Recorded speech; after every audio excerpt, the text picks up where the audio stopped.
Okay, so this relates to a very spicy question on here.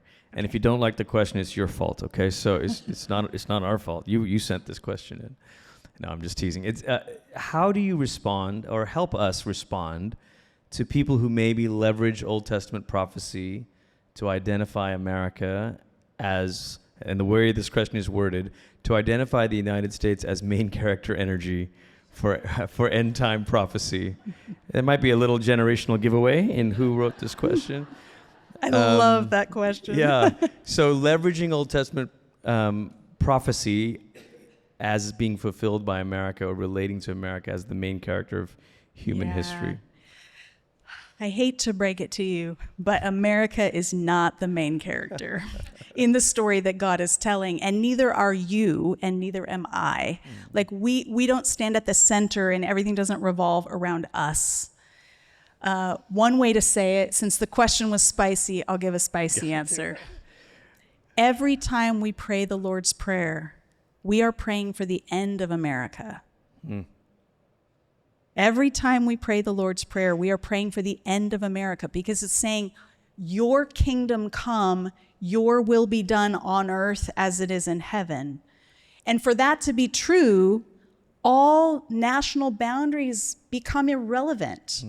They're erased. There's only one king. There's a King of Kings and Lord of Lords who deserves all our allegiance. So I'm not saying that we shouldn't be glad to be Americans, that we shouldn't be thankful for the blessings that we have, and we shouldn't exercise our right to vote. Yes, let's do that, but not.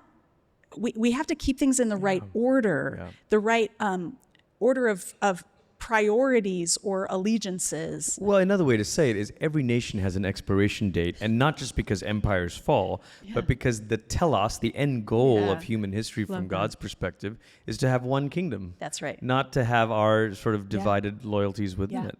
And the vision of the New Jerusalem coming down out of heaven from God, it's the kings of the earth are bringing their wealth into it. It's like all of the tribute is for the one king. Which actually is a big theme of the prophets, isn't it? I mean, Isaiah. Yeah. All the nations will stream to Jerusalem to be taught of the Lord. I love, in fact, foreigners will be included. It's not just like they're coming, the foreigners are coming to be taught, but by the end of the book, I will take some of them to be priests. Yeah. So there's this radical inclusion of all nations, which is good news for all of us in this room who are not Jewish. Right?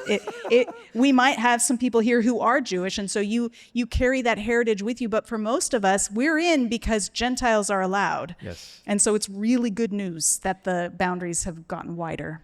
So maybe one of the ways we can help our friends who are having this conversation is to read more widely the prophets. Yeah. That the prophets are not just giving sort of random fortune-telling kind of things. They're giving this a much more panoramic vision of God's will for the world, and it is for all the nations to be represented in the family of God. Yes. I would love to hear how you talk about this in Becoming God's Family, this sort of multi-ethnic, multinational, you know, even the phrase in Isaiah, my house will be a house of prayer for all nations. I used to think in my 20s this meant this is where we pray for the nations. And I was part of a church that had the flags of the nations hanging. I mean, that's cool. There's nothing wrong with that. But that's not what Isaiah was saying. It's not a house of prayer that we pray for. It's a house of prayer in which all nations will be at home, and they themselves will be able to pray to this God. Yes.